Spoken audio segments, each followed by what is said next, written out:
Bottom of the third, Bob, 7-0. Thanks, Ray. You're falling right off the edge. Oh, yeah, never mind. I'm square one.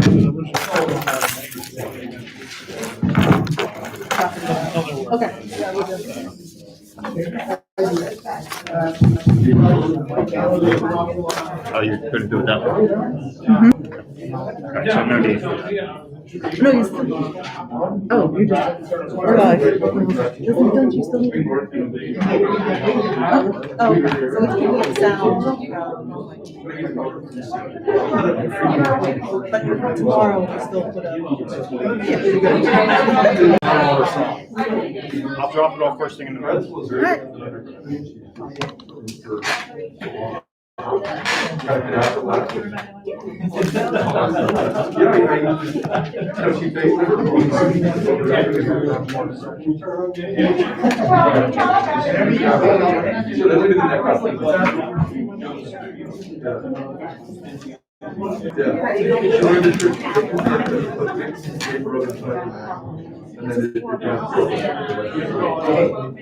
yeah, good. It's another bottle of vodka.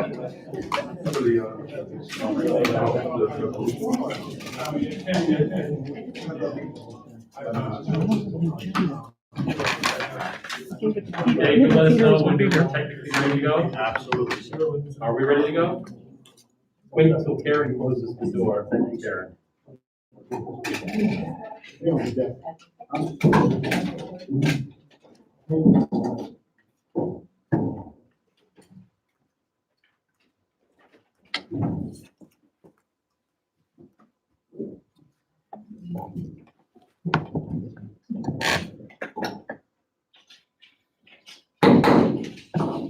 I call to order the September 2021 legislative meeting of Media Borough Council. I ask that you stand and join me in the pledge of allegiance to our flag.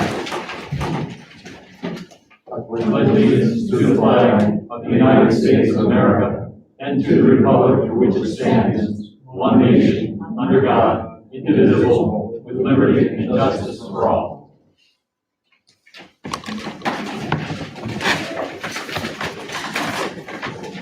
For those of you who are at home, please understand that you're starting a few minutes late because before tonight's meeting, we held an executive session in which we discussed a personnel matter concerning a promotion of one of our sergeants to the position of lieutenant.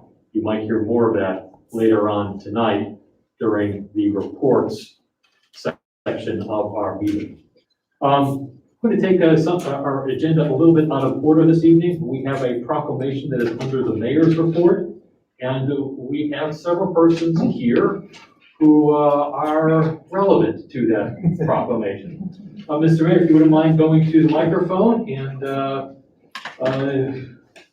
proclaim away. Okay. Okay, let's line up.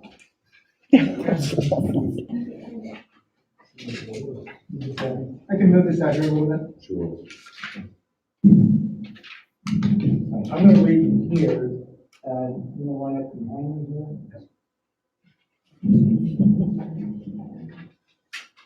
Don't worry, folks, he's a professional at this. It's my first time. So I'm gonna read the proclamation, right?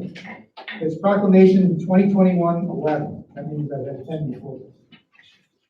Whereas the Girl Scouts of the United States of America Silver Award is given to a cadet that focuses on the issues they care about, learn the facts about, and the actions that make a difference, they gain the confidence and skills that will catapult them to a lifelong success.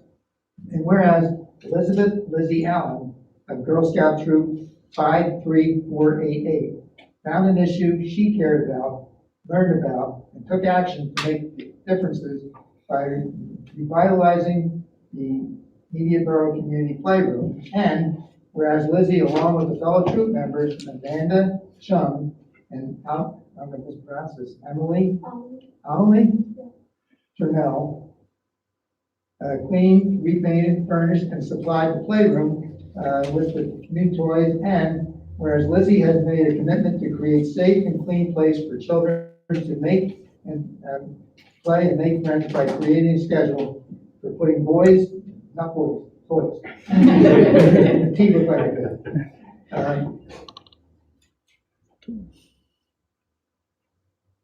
Here, toys and books away and sanitizing the tables. And whereas the efforts of Lizzie has resulted in her earning the Girl Scout Silver Award, the highest honor a cadet can achieve.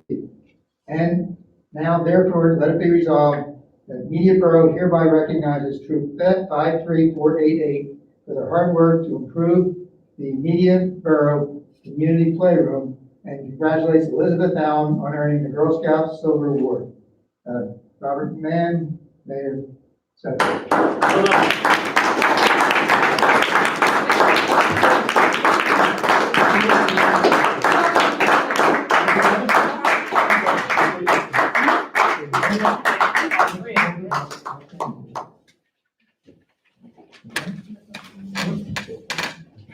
I'll have an opportunity to take some photographs.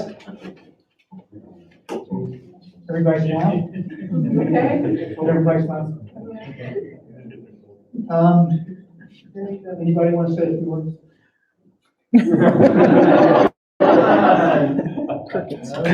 I would like to say that each girl earned the silver award, not just Lizzie. They all took a different part in the playroom. Emily took the bookshelves and the book. Amanda built the puppet theater, and then Lizzie painted and got all the new toys. Okay.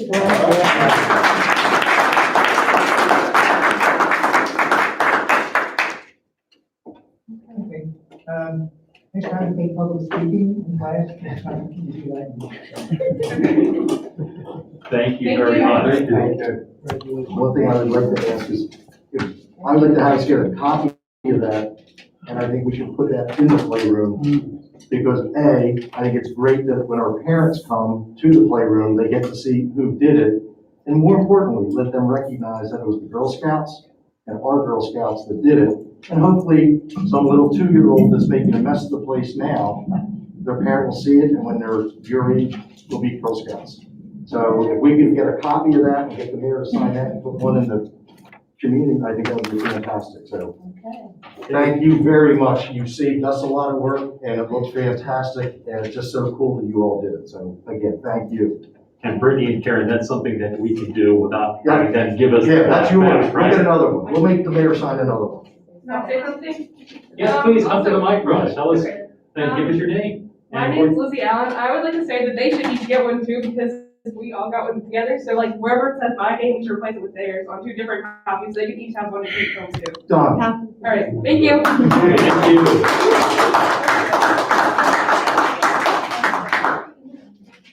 Thank you all. Thank you. Have a good evening.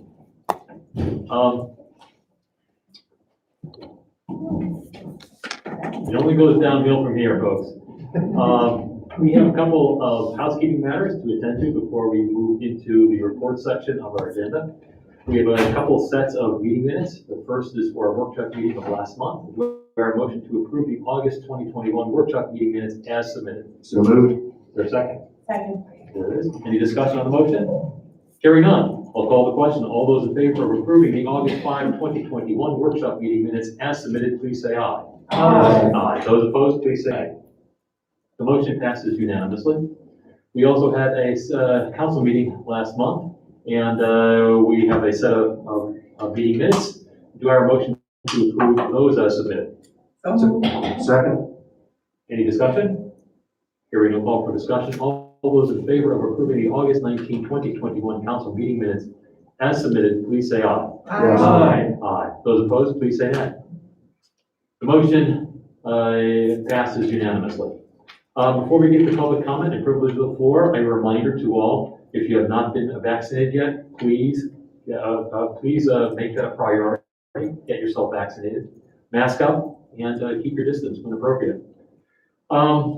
We have public comment if over the floor. We have two ways of participating in public comment. One way is by email, and the email address is comments@mediaborough.com. I'll repeat that, comments@mediaborough.com. The other is to appear in person and come to the microphone and tell us your name, where you live, and what's on your mind. So let's first go to any email comments or questions. Karen Rapino, have we received any this evening? Nothing tonight. All right, thank you. Is there anybody present here tonight who would like to address council? Please come to the microphone, tell us your name, where you live, and what's on your mind. Terry Rumsey, 342 West 4th Street here in the Borough. Just have a couple quick questions about the project at 100 North Providence Road. Was wondering, is the construction of the housing there going to require the removal of any mature trees? And if so, how many? I believe that will be addressed by Mr. Lynn as representative of the project later this evening. Okay, thank you. And I was just wondering, is it a fact that the Historic Architectural Review Board recommended that council deny a certificate of appropriateness for this project? That is correct. Okay, thank you. We don't have anybody else present? Mr. President. Sure. I think for our home audience, it might be applicable that if we ask our solicitor to explain where there was an error with Hard denying it, because it was, I believe it was not even in their purview of what they were denying. Correct me if I'm wrong, Mr. Solicitor? That is correct. Their basis of denying it was that, if I recall correctly, it's been a while, is that they didn't like the density, the intensity, the number of units, and that is not what they're charged with reviewing. That is not a zoning function. The Harb is charged with giving opinions on the appearance of exterior architectural details. Thank you. Just wanted to make it, just clarify. Thank you. That was something that we clarified at the time that we approved the certificate of appropriateness. I don't know if you were here, Mr. Rumsey, but that was explained. All right, so we have time for the borough manager's report. Brittany Foreman. Good evening. I have just a couple light announcements. The first is that you are all invited to a block party. The resident asked us to share it with you. It's on September 25th from 1 to 6 p.m. It is East Front between Radnor and Manchester. And they wanted to invite the mayor, council, police, and fire personnel to come meet the neighbors. So is anybody else coming? I'm sure the neighbors are coming as well. Brittany, what was that date again? It's September 25th, between 1 and 6 p.m. And secondly, this is more of a reminder, but we're moving into the final phases of the open space plan project. I just want to make sure that you guys are holding October 7th, Thursday, October 7th at 6:30 p.m. for a working session amongst council on our open space plan. And then we will also be holding, and that'll be right before our regularly scheduled workshop meeting. And then in addition, please hold Tuesday, October 12th at 7 p.m., which is the final public meeting on the open space plan draft. That will be a virtual meeting. And that is all that I have to report. Thank you. Does any member of council have any questions for our manager at this time? Seeing that there are none, we'll move along then to the engineer's report. Mr. Mattson. Thank you, Mr. President. Reports on just a few capital projects. We did have the pre-construction meeting for the all pedestrian systems on Monday. We had representatives from the installer who will be doing the upgrades to the traffic signals, and also with the concrete company that will be doing the improvements to the ADA ramps. So looking forward to that project. Also, we have been in touch with PennDOT to move forward with the paperwork for the 2021 road program. That project, if it indeed is forward to mid-September at this point, we may petition PennDOT to have an extension beyond the October 31st deadline. Again, it's just a little bit of a precautionary measure to make sure that we stay in regulatory compliance. Also, at the end of this month, what we'll be doing is our annual report for our municipal separate storm sewer system. Separate comes from the fact that our storm sewer is a completely different network than our sanitary system. under the Clean Water Act, we are compelled to perform 6 areas of work and education to make sure that we are advising the public about issues regarding stormwater quality, and making sure that we ourselves are using good housekeeping practices. So those reports will be due at the end of this month. The work continues at the armory, so we did retain a contractor to do some work to do improvements to the roof and mitigate stormwater issues that was facing the armory. The building was in need of care. So again, that contractor has been out of the site, and I believe has been working well with the continued use of Trader Joe's. So again, there's a lot of activity here in the capital planning and capital works being implemented. Unless there are any other questions, that's all I have. Any member of council have any questions for our engineer at this time? I do have a question, Kevin. It's only from, I remember years back, and in fact, we tried to do paving as soon as we could every year because of something that happened years ago where it ran into the fall season of leaf collecting when they were trying to pave, and it was just a mess. So I just caution you all to, maybe better wait a year than try to do them both if that's gonna happen. I wouldn't have it, I mean, I agree with Peter. So if it looks like it's getting too close to leaf season, and we're able to do it, if we're able to postpone it, I mean, we don't have a street that's falling apart, but if we're able to do it, I don't disagree. If we're not, then we just gotta put the pressure on and get it done before the leaves come down. To our solicitor, is there any issue with the using the liquid fuel funds within a certain period of time? No? Okay, we can carry over to the following year? Okay, good. I will make sure that's communicated to the contractor. And we did end up going with the second posting of the road program. So I think we had posted that originally early in spring, and then the bids came back high. So the virtue of the repost shifted things to the right as far as our calendar. But in the event that we run into leaf season, I'll make sure the contractor is aware that we might want to table until the spring. Thank you. All right, thank you, Mr. Manson. We now have time for the solicitor's report. Mr. Scott. Thank you, Mr. President. I'm just going to hit on some items on the agenda as we go through them. I don't have anything now. Thank you. All right, thank you. Does any member of council have any questions or comments for Mr. Scott at this time? Seeing that there are none, we move on to the mayor's report. Mr. Mayor, if you can complete your report, part of it was devoted to the proclamation. So what else do you have for us tonight? Okay, let's see, during the month of August, there were 646 complaints. I'll just read a couple of them of interest. Disorderly conduct, 17. Medical emergencies, 60. Traffic accidents, 33. Assisting the public, 99. And 34 fire alarms. So a couple of those are up from the previous month. I want to just address Dining Under the Stars. It's been close to a sellout for the last 5-6 months. Almost every seat is filled. They're turning at least two shifts a night, and some are able to get 3. They're now looking at extending it to October, and it seems like most of them are in agreement with that. So that's good for the restaurants, good for the town, good for economic development. So that's my report. Thank you, Mr. Mayor. Does anybody in council have any questions for the mayor at this time? Seeing that there are none, we'll move along to the council committee reports. We will begin, as always, with Properties, Public Works, and Fire. Mr. Robinson. Good evening. I will try to get through this relatively quick with the mask and all like that. It does not make life pleasant. Do not have a fire report tonight, but as I say every month, anybody who's interested in working with the media fire company, please stop by. They can use you as a firefighter or as working in the administrative side. If you look around town, you'll see some red and gold signs that are asking for help.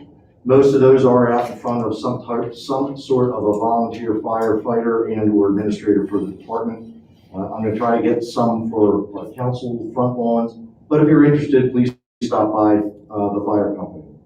On my agenda this evening is on number 2 is a request, and I will do this in a form of a motion, that we appropriate $50,000 to do a stormwater project for North Olive Street. For those that are aware, this is at North Olive south of where Ridge is at the bottom of the hill. This has been an ongoing issue that has continued to progress, shall I say.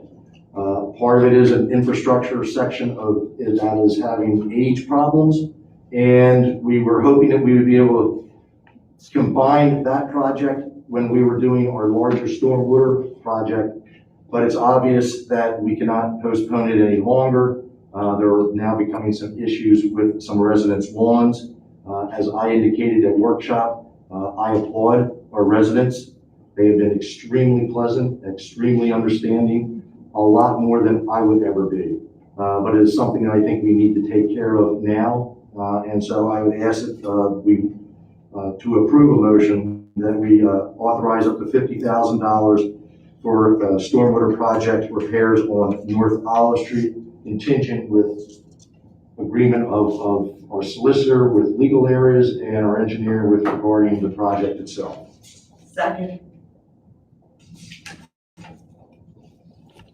Writing something down, folks, about this motion. I think as a point of clarification, at least a procedural point, this is something that we're ratifying. It's a decision that we made 2 weeks ago. So I think properly, the motion is to Then I will ratify. change that to ratify. I wasn't sure if anything had been done. I know that we gave the thumbs up to start doing work on the project, but if it's a I will amend my motion to reflect ratification. Okay, great. And the seconder?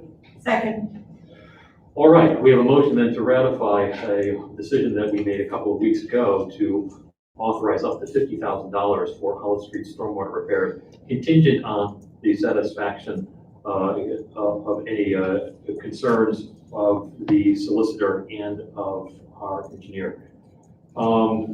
Is there any discussion on the motion?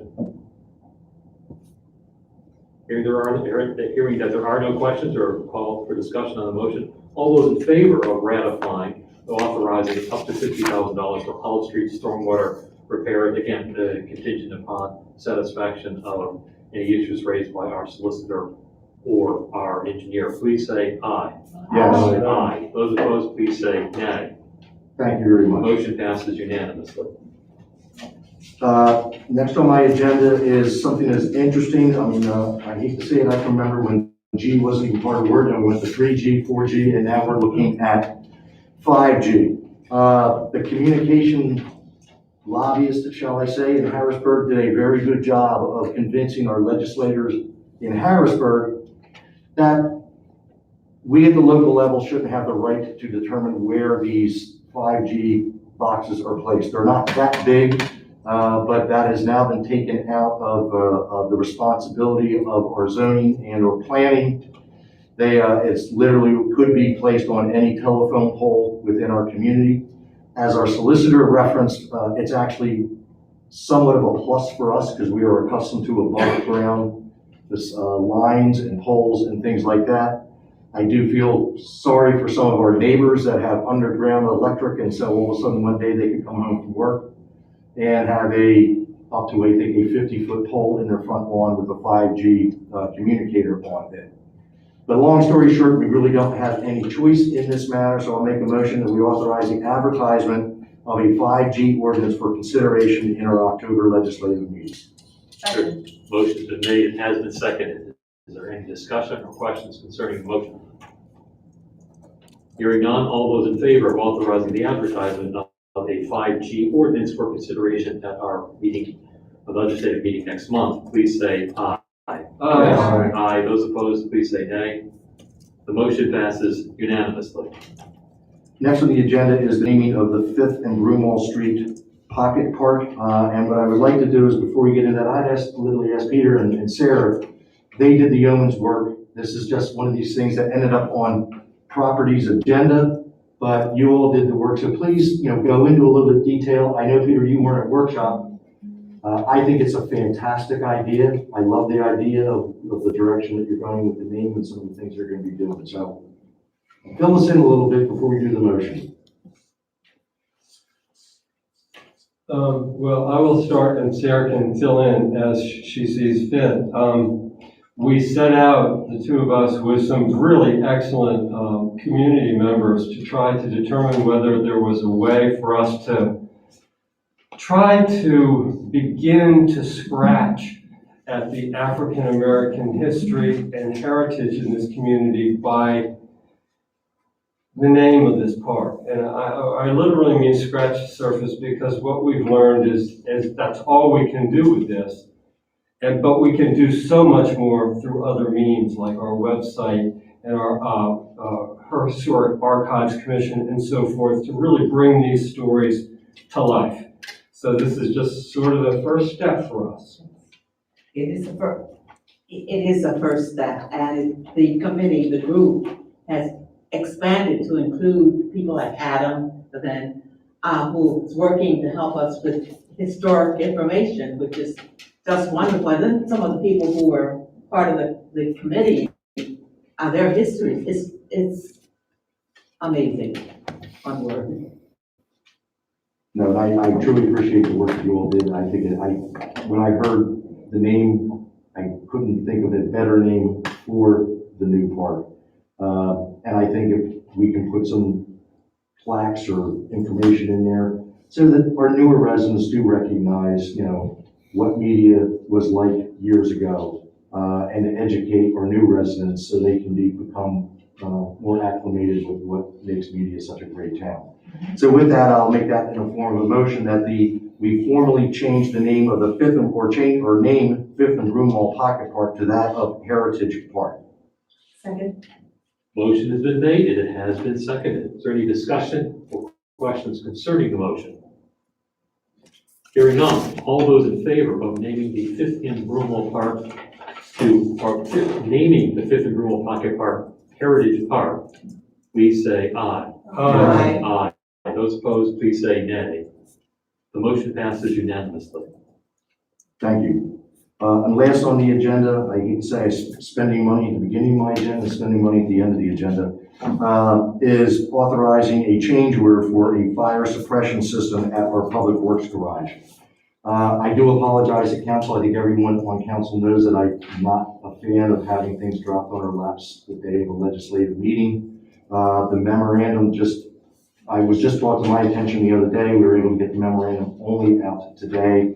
I did have the opportunity to speak to our finance chair prior to tonight's meeting, and he did concur that he thought it would be, that funds would be available and it would be money well spent. This goes into our new Public Works garage. We felt that it would be in our best interest if we had it sprinklered. We have significant assets inside of that building. It's located in an area that people might not notice if there is a fire initially. So we think it's something that's smart, and to be candid as property chair, I think any of the properties that we have, we should be looking at sprinkling, because A, it's the best thing to do, it's the safest thing to do, and it's the most protective way to keep the building going. So our engineer prepared a memorandum. I hope everyone had the opportunity to see it, but in essence, it's looking for a change order of $35,200 to add the sprinkler system. And Mr. Engineer, correct me if I'm wrong, that will also encounter the cost to bring a supply line to the garage. Again, my understanding of the change order scope that was prepared by the contractor's team is that the $35,200 more or less would cover the cost of the sprinkler system within the building. Okay. However, when we contacted Aqua would have to make a service tap at the main, which is at no cost, and then they run a line more or less to the right-of-way line. But the borough would be responsible for installing it's about 200 feet worth of a copper line, including a meter pit assembly. And again, I was coordinating with Aqua trying to get this number, but in the historic pricing that I've seen on other projects, I'd request tonight that the company consider a half of this portion of the project for $15,000 to include that. But at minimum, the change order request for the contractor, the request tonight is for $35,200.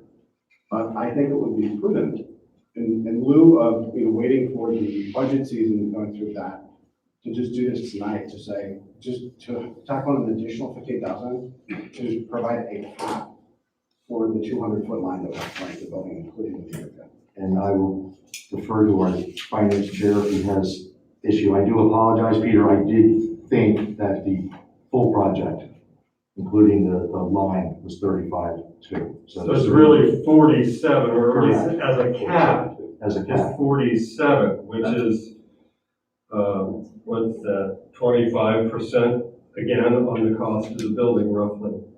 It's significant. Tell me, does a water line to that area, to that property, add other benefits that the public works crew could utilize? In other words, are we being short-sighted by only providing water to this building? Should we be doing something more? No, that number is a conservative, that number could be 5,000. It's just based on taking a look at other projects that were similar size, and my belief is that a 2-inch copper line will be required. It may be that we could install a smaller line and have a savings. However, as long as the line is run to the building, to the meter pit, then we could also provide water service for any other use that Mike or the. And I think that's what, Peter, that's what you're referencing, correct? That's right, that's what I was wondering, okay. Instead of having a dry public works garage, we'd have a wet public works garage. That's right. So the water service would be, again, it's a tap for, really for the property, not just solely for the building. Again, my estimate for the 15,000 is based on composite projects, taking a look at things and trying to get that best estimate that would get the job done, but leave enough that, I don't think we would need 15,000. I think it would be substantially less than that, but I don't want to short sight it and have to come back a second time. I just want to do this once and have it done. But the number that came in was for the sprinkler system. And I want to make sure the council has the full picture of what our intentions are and what the realistic costs are going to be. Okay, thank you. Again, I do apologize to council. I don't appreciate it when this happens, but this is one of these things that if we don't keep moving forward on this, you know, we could postpone it for a month, but then the contractor is pretty much wrapping up, so he's going to pull him back. If not, we have to go out to bid again, which is going to cost us a lot of money just to go out to bid. Or our third alternative is to say, you know what, we'll give our chances and we won't sprinkle to the building. So that's where we are. Just a little bit of context. We budgeted, I think, $400,000 for this project wholly. The bid result came back at $219,880, which is substantially less than what we budgeted. So there was additional room in the budget. We had one change order, I think, last month. Correct. For a little over 5,000 to install some bollards, which the contractor, again, did very well and did pretty much lickety split, it's a technical term. And so even with this 260 or 275, we're still substantially under budget, which is great for these sorts of capital projects. Does any member of council have any other questions concerning this motion? I just wanted to emphasize that the last point that you made is, I think, probably one of the most significant ones, that in our budget, which has been running successfully ahead of itself this year, we already budgeted more than this whole project will cost with the addition. Not that I love always overestimating things for budget purposes, because it makes these kind of decisions too easy, actually. But in this case, I think it is important, and as chair of the finance committee, I think it's a reasonable expense. Then I'll continue. Then I'll make a motion that we move forward. I'd like to ask, is this, I guess what I'm surprised about is you were saying that the 200-foot line, copper line, could be 5,000, could be 15,000, and to me, a pretty big spread. That's right, Lisa, and I can explain that. So when I was looking at, there is a service that we have used now for about 5 years, probably longer than that, called PenBid, and that's where we post all of our projects. And that service contains information for 5 counties for projects just like this one. And there's a rolling average of pricing that they use. Some of those projects are smaller. So you're looking at a 50-foot service line. Some are larger. So when I looked at this, I can't give an exact figure until we have a plumber come out and really give us a hard number. My desire tonight is to give enough of a cap, it's called a cap in this change order, so that I can do the job up to a certain cap without going over. But when you're doing the comps, it's no different than looking around the neighborhood and looking at housing and saying, this is the typical cost of the house. For this type of project, for this specific line item, The range was somewhere from 5,000 on the low end to about 15 on the high end. So I wanted to be conservative. I want to make sure that we have enough to get this done. At the same time, I don't want to have to come back for another, set of nickels to complete You're this. saying you need to call in a plumber. It feels like a separate project. It's for, it is We a, could just consider this a separate project and look at it with a little more time and thought. To go at $50,000 is a lot of money. And Lisa, that's exactly what I just said. If you were listening, I said that we could go out to RFP. We could go out to RFP again. If you want to go through the cost of developing an RFP, bringing in another company to do it, that's fine. We have a contractor here who would be able to do the work. The plumbing is something different. So, I mean, if that's the desire that you have, But that's what the work is. it's not, no, it's, the whole project would be $50,000. That's the sprinkler And who would do system, this kind of that's the, work? pardon? Who would do this kind of work? It would be done under the existing contract as one of their subs. Right, So, would again, it be a plumber that does that work? it would have to be a plumber, that's right. Yeah, there's the sprinkler, again, there's a sprinkler fitter, there's a whole series of disciplines. It would be someone with the certifications and accreditations to show that they've done this sort of work. Again, it has to be inspected by our officials to make sure it's compliant, but it would be but done by the appropriate sprinkler company. But do you agree that this is a separate project in to itself? Because there's nobody currently working on the project that has that kind of skill set. It's not uncommon, Lisa. For example, I'll give you a very good example. When we put projects out to bid, it's not uncommon at all that prime bidders use subcontractors. A good example is the road program. The road program primarily uses equipment to surface the roads, and they don't necessarily always have expertise when it comes to installing the concrete ADA ramps. So it's very common that the road program contractor, who, believe it or not, there's only a handful in Delaware County, have relationships with local concrete suppliers. It's a good example of a prime and a sub on a project. This is no different, in my opinion. Again, I think we had one project where we had one prime and 4 different subs in different disciplines. But they're required because not every general contractor has those certifications and clearances for all those sorts of different disciplines. Right, so I'm saying we need to call in the people that have the right skill set. But to me, it seems like a separate project that could be done after we possibly figured out if we should spend $50,000 on this or not. Again, in my estimation, in talking with, it's a competitive price. I think that this work is necessary for this job. I think if we could wait, again, you're absolutely correct. I don't see why it would be necessary to wait. While we wait, the building, I hate to say, it could potentially be at risk because it's not protected. And it might be prudent to just have this work done now instead of waiting, which could be another 6 months for whichever reason we have a delay. So again, we have an option tonight. It's an option to issue this change order. Again, my recommendation is that we move forward with it. It was cleared from Lynn's office for the design team. Our code enforcement officer, Jim Jeffrey, also, the fire marshal would like to see this installed. Our public works director, who is going to be using the site every day, would also like to see these facilities installed. That's the recommendation that's in front of you. Thank you. I do have a question for Mr. Scott. Mr. Scott, does it make any difference legally for this motion that we vote on, make a single motion, or should you recommend that we split the motions as between the fire suppression system and the water line meter pit?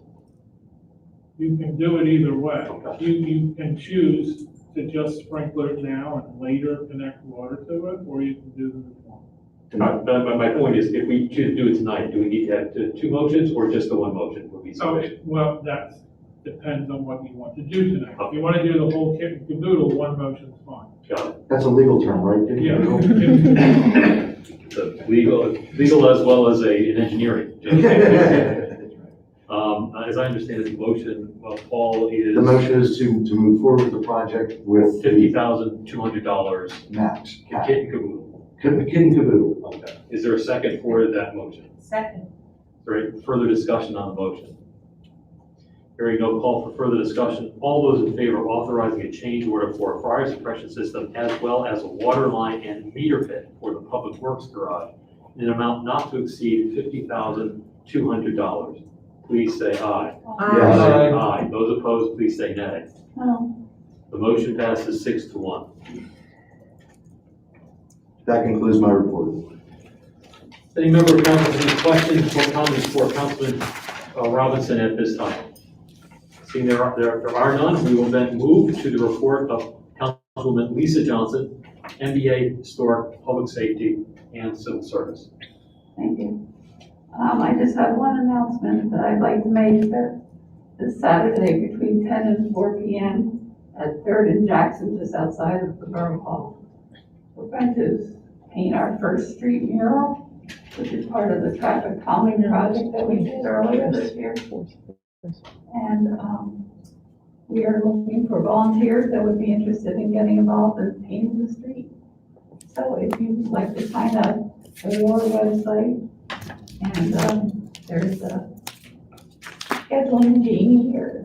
I don't remember what it's called. Scheduling genie?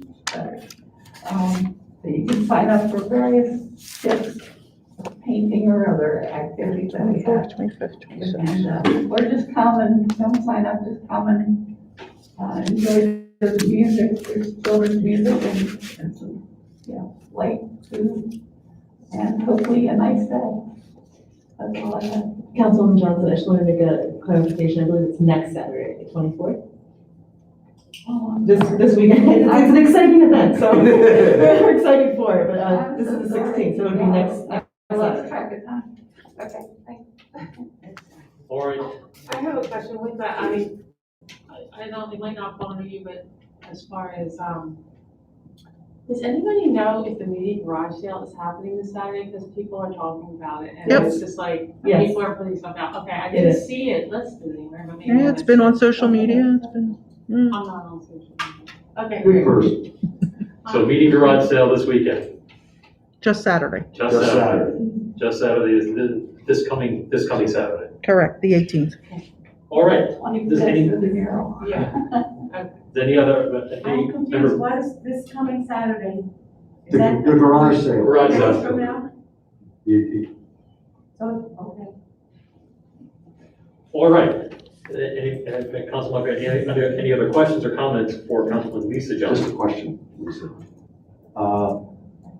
I forget where I read it, but I understand that the grant which we were pursuing for your traffic calming on 3rd Street was denied. Are we still going to move forward with that project between the denial of the grant, or just we didn't get the grant? And then also that our own police traffic studies reflected that out of the streets on the Eastern District, that had the lowest speed, the lowest traffic volume of any of the three. I'm just curious if we're gonna continue to, spend, with the grant was one thing, if it's coming out of the budget, that's another. That'll be discussed at the next public safety committee meeting next Thursday. All right, so anybody who's interested, please come to the Public Safety Committee meeting next week. Any other questions or comments for Councilman Lisa Johnson? Seeing that there are none, we'll move along to Fair Trade Farmers Market Shade Tree and Environmental Advisory Council. Vice President Amy Johnson. Thank you. I don't have anything legislative on my agenda, but as always, I'd like to remind everybody that the Media Farmers Market is held every Sunday from 10 to 1 p.m. on Edgemont Street, between Front and State. So be sure to visit their website. You can see a full list of the vendors that will be there each week. And upcoming this month is also, I forget the date, but is Neil's Sharpening Services, which is a really cool vendor where you can get gardening tools sharpened, kitchen tools sharpened, scissors, and various things. So it's something unique that will be at the market this coming month. And just a reminder, if you haven't done so already, you can pick up your yellow compost bucket at Media Borough Hall during business hours. If you aren't able to come, if that does not suit your schedule, you can always email maybe Karen or Brittany, and our committee members would be happy to drop off a bucket to you, or we could possibly meet you at the farmer's market to give you a bucket. Other than that, I just want to alert council that there'll be 2 different proposals coming to you before the next workshop, one coming from EAC and one coming from the Shade Tree Commission. So that will be just something that I'll be presenting at the next workshop, so keep an eye out. That concludes my report. All right, thank you. Are there any questions or comments for Vice President Amy Johnson? Seeing that there are none, we'll move along to Community Development and Historic Architecture Review Board. That's my portion of the agenda. I have 3 action items and also 1 announcement. The announcement relates to the CDC meeting this month. Those of you who were here last month know that I indicated that the CDC meeting this month might, that we might be visited by a representative of the county to discuss their thoughts about the Orange Street lots. It turns out that they decided they needed a little bit more time, and they would prefer to come to the October meeting of the CDC. That will be on October 26th, Tuesday. We're hopeful that they will come forward at that time. It's not something that is set in stone, so please pay attention to the agenda for the CDC. It should be out shortly for the Friday before the CDC, and check to see whether or not that topic is listed on the agenda, if that is something of interest to you. So again, for those folks who are planning to come to the CDC meeting this month to listen to county representatives discuss their thoughts about the Orange Street lots, that is not going to happen this month. The county has decided that it is going to come to the CDC in October. Fingers crossed, but that's the current plan. I have 3 action items. The first is fairly straightforward. It's the final subdivision. Well, actually, why don't I do the easier one first? We have I'll just kind Verizon. of flip them. Lot line adjustment at 620 Painter Street. For those of you who are unfamiliar with where Painter Street is, think of Dean Keyes Towing. And if you're familiar with Dean Keyes Towing, you've had the misfortune of making the acquaintance of Dean Keyes Towing. You know that is at the intersection of Brook Street and Baltimore Avenue. Those who are newer to the town might be more familiar with Borough and Dean, catty corner from Dean Keyes. Brook Street it comes in there. Brook Street leads down to our industrial district, and if you follow it down, it makes a right-hand turn onto Painter Street, and roughly about a third of Painter Street is within the borough. These properties, I think it's 610 and 620 Painter Street, are on Painter Street, right after that right-hand turn off of Brook Street. The common owner, the 2 properties sit next to each other. They're a little bit oddly shaped. They're kind of L-shaped. The owner would like to change the lot line such that rather than having 2 L-shaped properties, there are 2 rectangles. When a request is made for a lot line adjustment such as this, the issue is whether or not the lots that will be created by the lot line adjustment somehow run afoul of our rules. This lot line adjustment that's being requested does not. It does not create plots of land that are too small for the industrial area. It doesn't create lines that are oddball in shape. If anything, this makes more predictable lots, line configurations. So when we have a lot line adjustment request that does not run afoul of our rules, it is a by right application, and we are obliged to grant it. The Planning Commission, they discussed this at their meeting this month, and they agreed unanimously that to recommend that Borough Council approve the requested lot line adjustment, subject to addressing conditions of the engineer's letter. So I'll make that motion tonight, that council approve the lot line adjustment with regard to 620 Painter Street, subject to addressing the engineer's letter concerning this requested adjustment. I'll second that. Motion's been made and seconded. Any discussion or questions on the motion? Okay, all those in favor of approving lot line adjustment 620 Painter Street, subject to the engineer's letter, please say aye. Aye. Those opposed, please say nay. The motion passes unanimously. So the second item, action item tonight is number 2 under my report. It's the final subdivision land development application for 100 North Providence Road. This has been before council several times before, both with regard to a certificate of appropriateness because the property lies within one of our historic districts, and that is a formal requirement for an application such as this. It's also come to us by way of a preliminary land development application. Tonight is a final land development application. It is a much narrower in scope than the preliminary. We do have with us a representative for the project of Bob Lynn. This is a project with some complexity to it, and I thought it'd be worthwhile for members of council to kind of refresh themselves on the project, and who better than Mr. Lynn, who is the project representative. Mr. Lynn? Thank you. Always a pleasure to appear. This is just a quick chronology I'm passing out.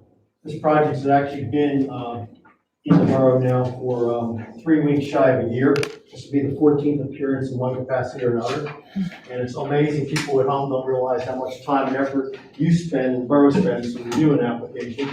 But it's its 14th official appearance in some capacity. The list is on there. I won't go through October of last year, early October. It first appeared in front of the CEC, as a sketch plan, and worked its way through the hard process, the historical process, the planning commission, the engineer, just about everybody else but the dog catchers looked at, so we're in good shape. This particular project is one that I actually really enjoyed. This project came to me with 2 other potential developers prior to our current developer, and John Taddy is our current developer, wanting to tear down the historic house. I frankly had no interest in taking on the project with those particular developers. This developer fortunately has a really a love of old properties, and he took it on with the mission of restoring the house. And I heard a comment earlier that perhaps Harb was not enamored. That's actually not accurate. Harb actually applauded him for his efforts to restore the house and was very appreciative of his efforts to restore the house. They only had a question about other development on the parcel. So the certificate of appropriateness was ultimately reviewed and granted by Borough Council, but again, Harb was particularly pleased that this particular property is being saved. I won't do a history lesson tonight. It's kind of neat to see some of these older properties and where they go, and I'll give you 7 or 8 quick chronology points, and then I'll go into the development. Going way back, 1683, the Providence Great Road was laid out. I don't remember that. 1750, the stone portion of the Mitchell House, which still stands, was built 1750. So quite a while ago. The Providence Friends Meeting House across the street, which is part of this historical district, was built in 1814. I haven't memorized these, I know most of them, but I'm reading, forgive me. And this is probably one of the neatest things about the borough, 1820 to 1866. This was a village. There was a little village around the house. There was a tinsmith, a tailor, a wheelwright, a general store, and a blacksmith, which is kind of a neat thing to think about where we started as a borough. Before the borough was founded, the last of that disappeared in 1866, so that village has since disappeared. Frankly, I'm not even sure, other than the house itself, why it's a district, because all the historical aspects that are long gone in the village. This house was built sometime prior to 1839. They can't pin the date down exactly, but that's listed in the Delaware County Archives as prior to 1839. Borough Media was only founded in 1850, so think about when that was. And the gentleman building the house was the first president of Borough Council, just before Brian. He was there from 1851 and became president of Borough Council. That's Isaac Holden. That's where you hear the name on the house. I also think of it as the Lewis House because the Lewis family lived there for years and years, and eventually deeded the Minchell House to the borough. That's where it came. It was a gift from the Lewis family. So I call it the Lewis Holden Taddy Farmhouse Project. He was also, by the way, the first president of the first National Bank and Media, which became the PNC Bank building when they built it in 1900. This gentleman had a lot of history and operated a general store out of the house. So it's kind of a really neat thing, hidden behind the bamboo forest all these years. We finally found it there. The forest is gone. And as you've watched going by the house, there have been some significant efforts already on the way to restore the house. This gentleman also volunteered, without asking, to put some of his carpentry and painting talent to work on the Mitchell House because it needs a little bit of help. It's a little bit of an orphan right now.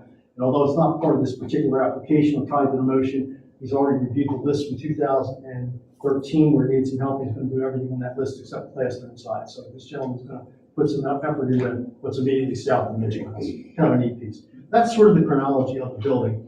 I'm going to go into the specifics of the application, and it's really not that complicated.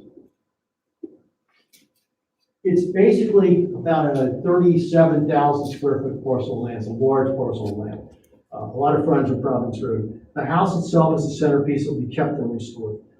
They're going to develop a pair of single homes, 2 residences, and a pair of twins. It's always a complicated word, meaning 2 houses and 2 houses. So the total of 4 dwellings being built that will house 6 additional families on the site.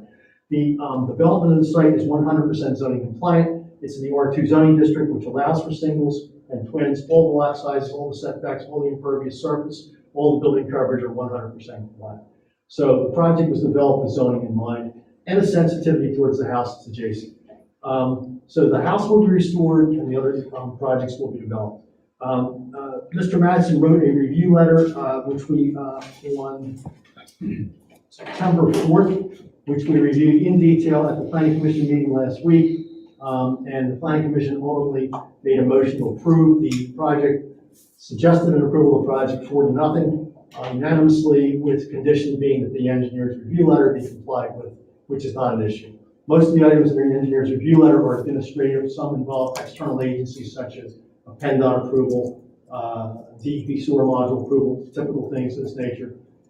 There's also been a really, really nice effort to work with the neighbors behind the Halden Street, and they have really appreciated it. And there's an easement from Halden Street through to the property, and we've worked to make sure that they are happy with that easement.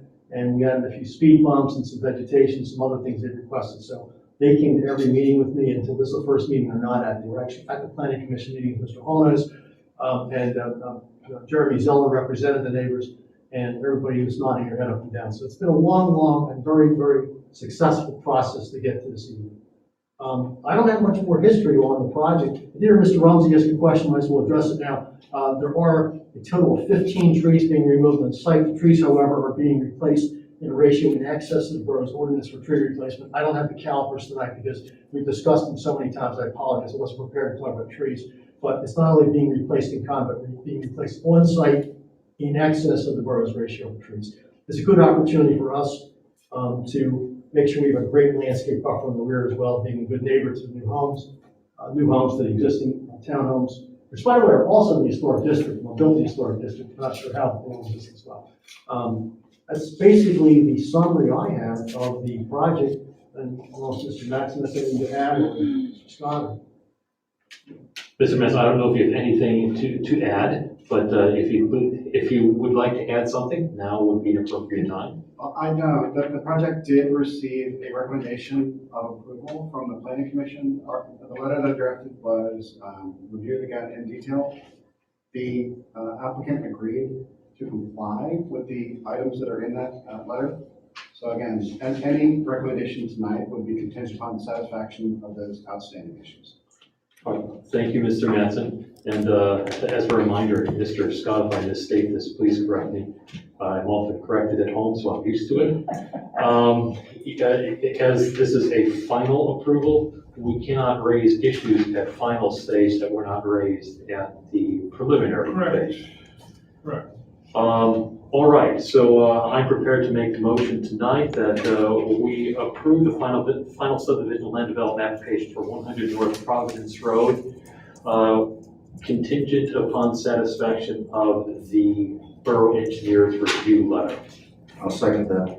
Motion's been made and seconded. Any discussion or question on the motion? All those in favor of final subdivision land development application for 100 North Providence Road, please say aye. Aye. Those opposed, please say nay. Motion passes unanimously. Thank you. That's September 4th review letter for the record. And I really appreciate everybody on this group that's spent a lot of time looking at this project, as well as the side table. So I appreciate the effort. It's a building worthy of preservation. I don't think we'll be disappointed when he's doing Mitchell House. I think it's intentional as well. And since you made a mistake of giving me the mic, If you haven't been down to see your new public works building, you really should visit. You should be proud of what you accomplished there. It's a great building, high garage doors, wide garage doors, everything out of the weather for the first time. Electricity, believe it or not, for the first time down at that location. Protecting $1 million worth of equipment. It came, and by the way, some of the bids were well in 100,000 plus in excess of the low bid. Low bidder also built the Sally Port for us, so we knew who he was. We were pleased he was a low bidder. He did a stellar job. There were no change orders driven by the design or by he as the builder. And that's a pleasure when you can do a project like that. 0 change orders. So even though his bid was attractive, there were others that were not attractive. Like 7 bids received, many were 100,000 plus. So I think the budget was actually fairly accurate based upon current projections. This is very, very cost effective. And there were at least 7 different subcontractors in the project, just to give you a flavor. So you should be proud of it. It's going to be here long after we're serving, and it was a good project. Thank you, Mr. Lynn. And I would be remiss if I did not comment about the role of our Historical Architectural Review Board in the 100 North Providence Road application. Well, there's been some discussion about the scope of their review. And of course, we rely upon our solicitor in making those types of legal judgments. But I think it is more than fair to say that the time spent, this project spent in front of our HAR was very, very helpful in focusing this project and suggesting improvements on this project. So their role in this has been very, very important and instrumental. I don't think that, and I think that Mr. Lynn will agree that they had impact upon the final project. Oh, absolutely. I mean, they have exactly the right spirit of the job in mind, and we all work well together. All right, last item that I have on my report concerns a resignation from our planning commission. We have been notified by a member, Dan White, that due to a change in his employment situation, that he must resign from the planning commission. His term expires December 31, 2021, so the expiration is coming up very soon. I understand that our planning commission does have some letters of interest on hand, but if anybody who has not yet submitted a letter of interest would like to do so, please get those letters of interest out to us as quickly as possible. Direct them to the borough manager. You'll find the contact information on our website. So again, if you are interested in serving on our planning commission, please send a letter of interest. But I have the sad task of making a motion tonight to accept the resignation of Dan White regretfully from the planning commission effective immediately. Second. Motion's been made and seconded. Any discussion?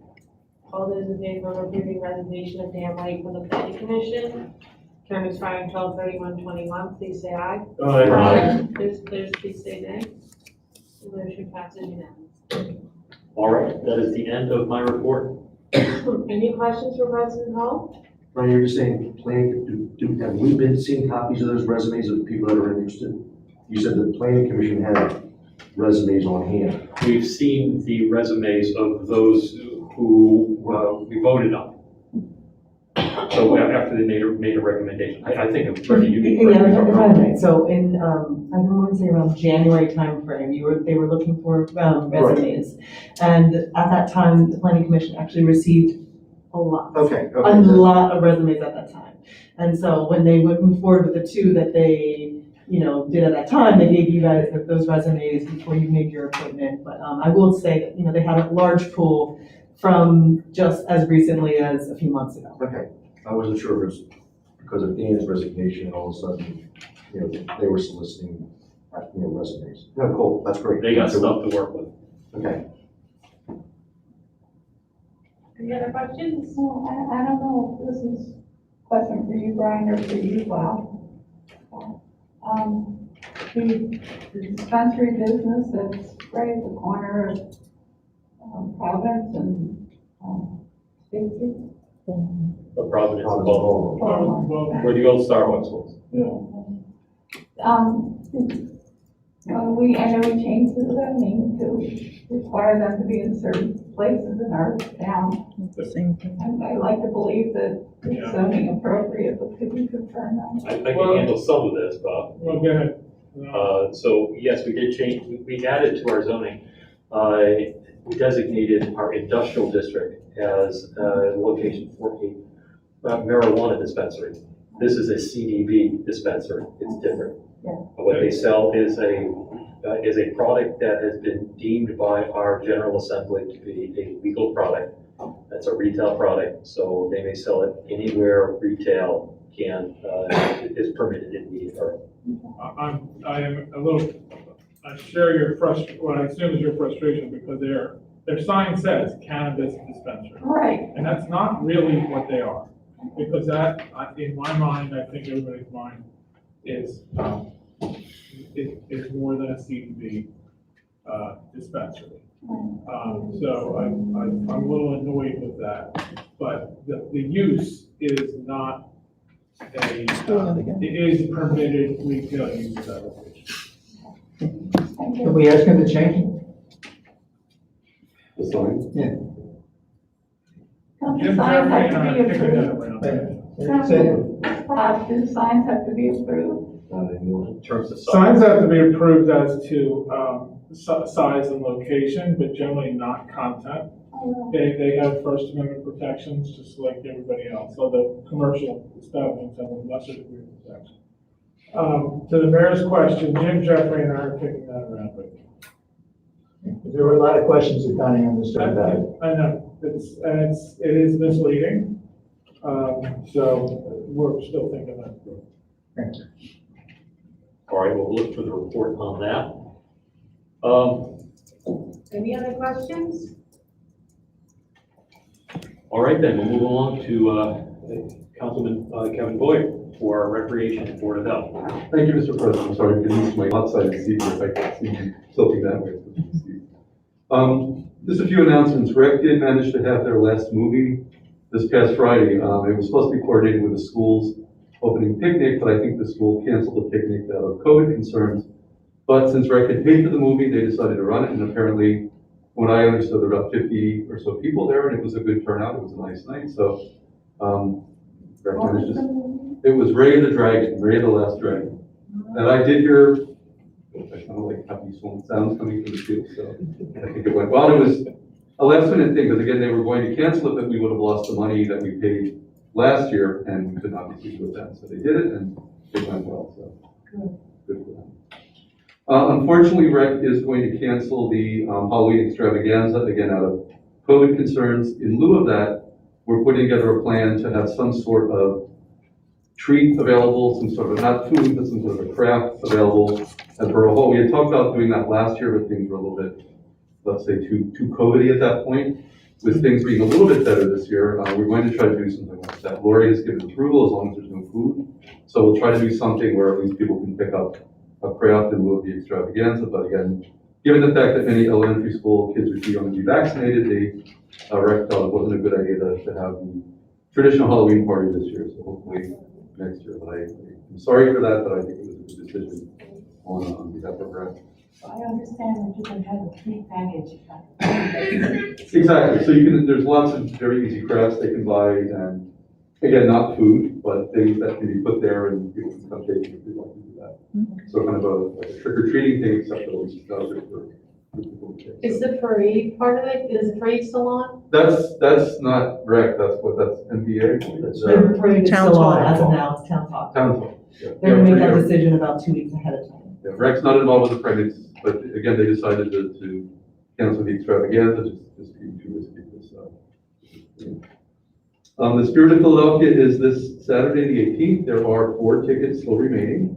If you would like to buy a ticket, call Paula and see if, as of today, there were still 4 available, so there should be possible. They are renting a bus, and get the details about that. There is I won't say controversy, but a discussion going on today through Rec about whether or not to try to do pickleball in the tennis courts. If anybody's aware of pickleball, it's something that can be played indoor. I know when I went to the Y, they had pickleball courts on the basketball courts, so it's small enough to fit there.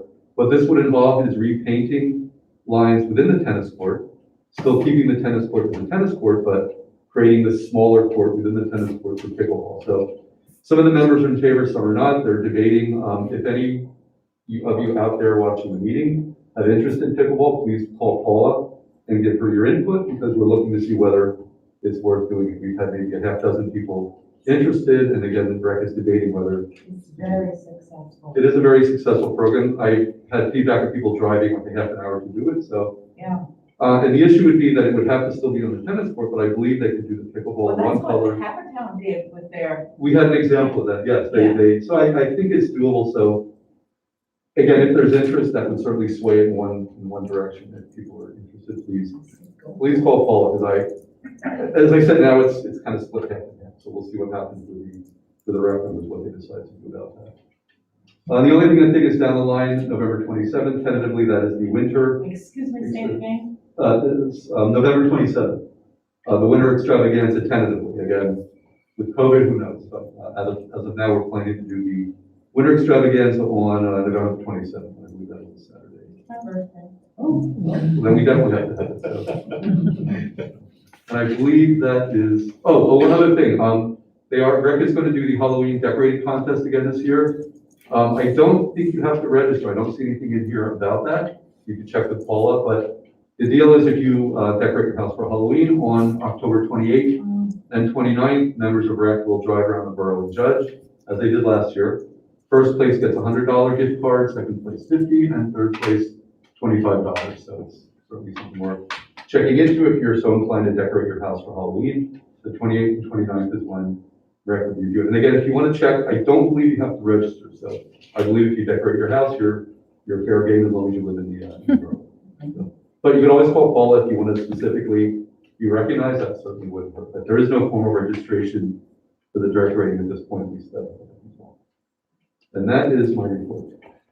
Thank you, Councilman Boyer. Does any member of council have any question or comment for Councilman Boyer at this time? Hearing none, we'll move along then to Finance and Library. Councilman Peter Williamson. My report should be brief tonight. I'll start off with the ratification of the payment of last month's bills. From the general fund, we drew $279,323.13. From the Recreation Fund, $5,477.67, and from our Capital Fund, $249,122.63. I move approval of August bills. Motion's been made. Is there a second? There is a second. Is there any discussion or comment concerning the motion? Hearing none, all those in favor of payment of the borough's bills for August 2021 in the amount of $533,923.43, please say aye. Aye. Aye. Those opposed, please say nay. The motion passes unanimously. I'll do my, what few announcements I have after this second action item. And that is one of the largest expenses we have every year is the amount we contribute to our pensions for both our police officers, which makes up the principal amount, and for what are called non-uniformed employees, which are basically everyone else that receives the pension. The numbers for this year are $755,000. I'm rounding off. $755,000 for the police and $92,000 for the non-uniforms. Now, if we have to have the exact numbers read out loud, I will have Brittany do so. The minutes need to reflect what the exact numbers are. The auditors look for that. Okay, Brittany, if you would be so kind as to give us the exact numbers, because I didn't write them down. I have it.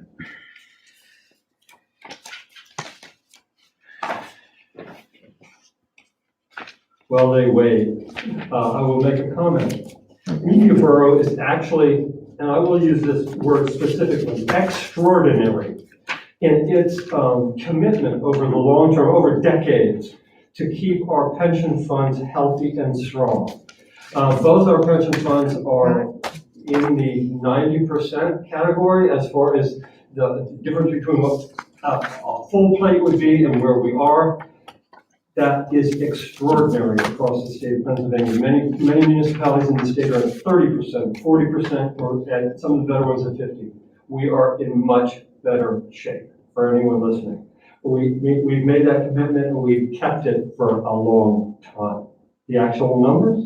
The MMO for the police pension plan is $755,639. The MMO for the non-uniformed employees is $92,542. Thank you for those specific numbers. I move adoption of the 2022 minimum municipal obligation for non-uniformed employees and police officers. Second. Motion is made and seconded. Any discussion or comment concerning the motion? Hearing none. All those in favor of adopting the 2022 minimum municipal obligation for non-uniformed employees in the amount of $92,542 and for police officers in the amount of $755,639, please say aye. Aye. Those opposed, please say nay. The motion passes unanimously. I just have a few comments then on the the budget. We're at the beginning of next year's budget season, but as far as 2021 goes, we didn't know quite what to expect. But apparently we made some pretty good conservative judgments because at the present time, our revenues are still running well ahead of our expenses. Now, the MMO checks that I just mentioned will put a significant dent in the extent to which our revenues are ahead of expenses, but still we will have a healthy surplus to consider. Now, before any of us get too excited though, I want you all to remember that we put a significant chunk of money in as a plug out of our savings account to make this year's budget work. So we think we're going to end up with a solid number at the end of the year, and it's been trending well. And but we'll see. And we'll be taking that into next year's budget as well, where we have some federal funds that we can count on, pandemic funds, but we still don't know exactly where the regional economy will go. One indication there of that, though, a good strong one, is that our local tax revenues, which is a number we always look at very carefully, have been very strong this year. They're actually running ahead of schedule, which is very different from last year. So I have some confidence that the regional economy is solid. That concludes my report.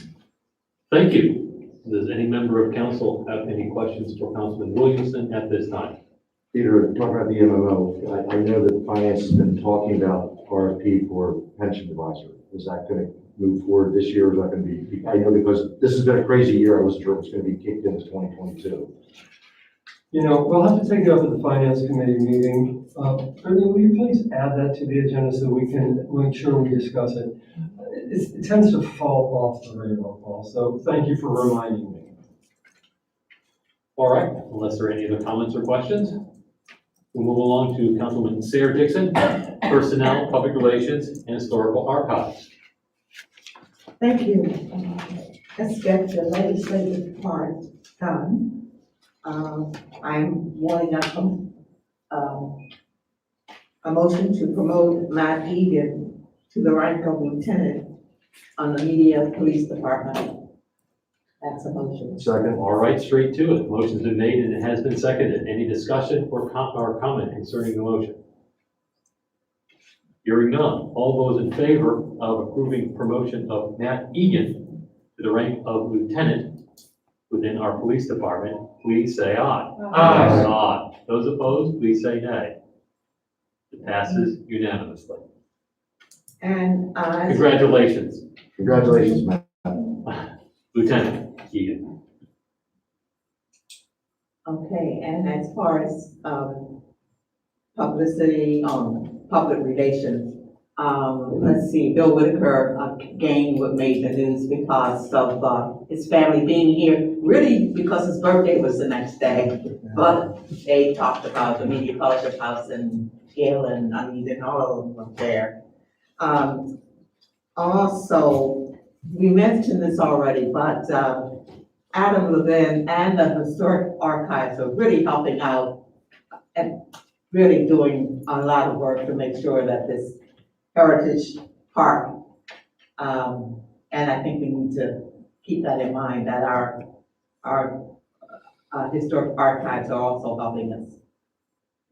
That's all I have to offer for today. Any member of council have any questions or comments for Councilwoman Sarah Dixon? I'll just add a note of thanks to three members of council, Councilman Williamson, Councilman Boyer, and Councilman or Vice President Amy Johnson for their continuing work over the past roughly 4 years in shepherding that project through the Pocket Park at 5th and Broomhouse. It's been a lot of time, a lot of effort, and the hard work really shows. Anybody who has not visited that park ought to do so. It is now blooming up quite nicely, and it's really going to be a tremendous asset to our community. So thanks to them, as well as to all of the many members of the public who were part of that process. This was not just 3 persons on high saying, make it so. This was 3 members of this council who spent much time talking collaboratively with members, with residents, and with professionals to come up with a true asset for our community. So thanks to all of them. All right, we have the opportunity for public comment and privilege of the floor. If there's anybody who wishes to address council, please come. Well, first, Karen Rapino, have we received any emails since the start of tonight's meeting? No, we haven't. All right, we have not. Any member of the who is present wish to make a comment or ask any question of council, please come to the microphone, tell us your name, where you live, and what's on your mind. Well, it looks as if we don't have any takers for a bookend public comment and privilege of the floor, so we now have the opportunity to entertain a motion to adjourn. Is there such a motion? So moved. So moved. All in favor, please say aye. Aye. Motion passes unanimously. Good night, folks. See you next month.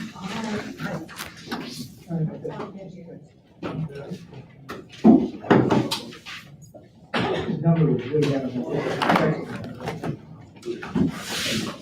Thanks, Karen, for pulling that binder together. No problem.